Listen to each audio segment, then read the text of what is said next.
And that's my biggest issue. Like, the reason why BookTok even was aware of the Krakens, or hell, half these hockey teams, is when they started doing all the slow-mos. Hey, BookTok, look at us, look at us.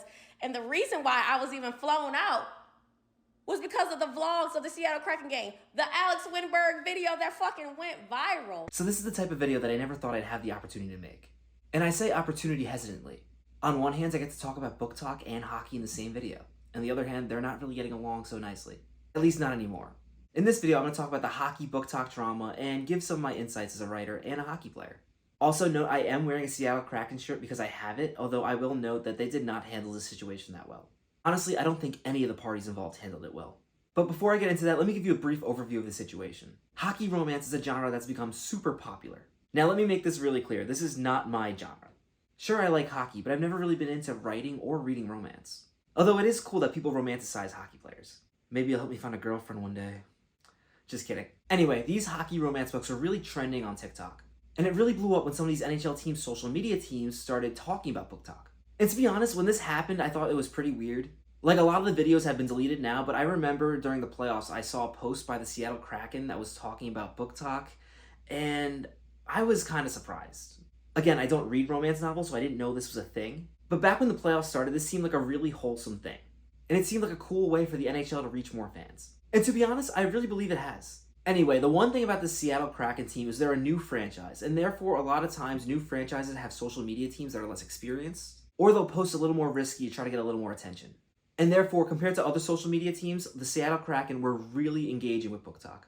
And one of the reasons for that is Alexander Wennburg, one of the players on the Seattle Kraken, was seen as very attractive to a lot of the book talk community. I guess he fit the characteristics of beautiful hockey man. Personally, I don't look at men or hockey players in that way, but I'll admit he's attractive. He's got nothing on my favorite player, Matt Barzal, but he's a good looking dude. Anyway, these TikToks talking about Wennburg being attractive were very popular, and the Seattle Kraken engaged with them. And one of the major TikTokers making these videos was Kierra Lewis. And the Seattle Kraken loved it. They even sent her tickets to a game and gave her a jersey when she was there. However, this all took a sour turn when Wennburg's wife expressed that she was uncomfortable with her husband being sexualized. And I think it's important to note here that it's his wife that said something, because one thing that's important to understand about the NHL is these players are very media trained. It's not like the NBA, the NFL, or the MLB where you have players saying something stupid to the media every single week. Hockey players are trained to talk to the media, so much so that sometimes people complain that they're boring. A lot of times they give the same 3 answers to every single question.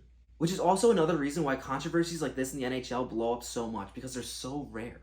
Anyway, the reason I bring up the social media training is that even though the players receive this social media training, the same training is not given to the players' families. So a lot of times when something like this blows up, it starts from the player's family. Also, I want to emphasize that it was his wife talking about how she felt uncomfortable, not some random woman. I'm pretty sure Mrs. Wennburg has a pretty good stance on whether or not Alexander's feeling uncomfortable. That being said, I think she called out Kierra Lewis in her original message, which I find excessive. But anyway, she talked about how the family was uncomfortable, and for me, I feel like that's where it should have ended. I'm making this video though, so obviously that's not where it ended. So Kierra Lewis responds to Wennburg's wife with this statement. Now, I don't know if this is the first response, it's just the only one I could find when I looked at her TikTok. And looking at this response, I have to say there are some points I understand, but there are also points that are incorrect, and I also have to say it comes off as a little disrespectful. Also, one thing I have to point out is the part about clout. Look, I understand Wennburg probably got more followers from this situation, but he's really not gaining from this clout. He's not making any money from book talk. He's making money from being a reliable two-way center. I also think she overstates how important she was to the Seattle franchise. Seattle might be a new franchise, but they've been massive since the day they were founded. However, I will say Kierra Lewis really did help them reach new markets. Specifically, I think she helped bring a lot of females to the game, which is great for the NHL.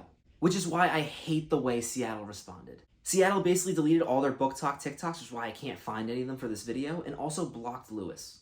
Which in my opinion is just a social media team trying to cover their tracks. Now I understand why they want to do this. The whole point of the NHL is to win the Stanley Cup. And the last thing you want as a team is social media controversies that distract you from playing on the ice. Also, as an organization, you have to make sure that your players are happy.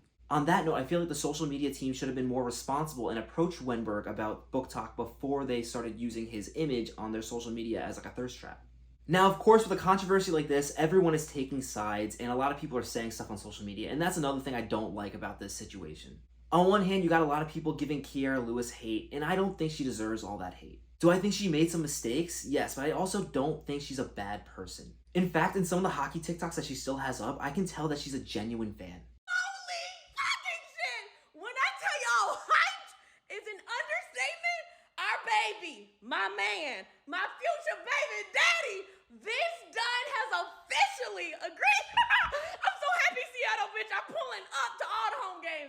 And I honestly think she really did bring hockey to new audiences. However, some of her fans are claiming that she didn't sexualize the players in any way, and that's simply untrue. In a post now deleted about Wennburg, she had this to say. Baby, I might not got 5 holes, but I got 3. And since you're so good at assisting, why don't you assist your teammates in scoring in all 3 of these holes? That is clearly a sexual comment. And I do understand, as a professional player, you do have to accept that the fans have freedom of speech. But I can see why Wennburg's wife thought comments like this were too far. And I'd also like to point out some of Kierra Lewis's fans might not support these statements if they were made the other way around. Hypothetical scenario, I go to a WNHL game, and I chant at one of the star players who's good at stick handling to, I don't think that would go over that well. That being said, I think a lot of the angry hockey players that are giving Lewis a hard time should back off. She's actually doing a lot of good for the game. And on the other hand, to anyone who went to Wennburg's wife's account and posted nasty things about her and her children, how dare you? It's one thing to not like something that someone said, and sometimes it's okay to write some not so nice things about them. But commenting those things under family photos is kind of ridiculous. And recently Alexander Wennburg broke his silence and addressed this, asking people to not bring his family into this. And I honestly hope this drama ends here because it should.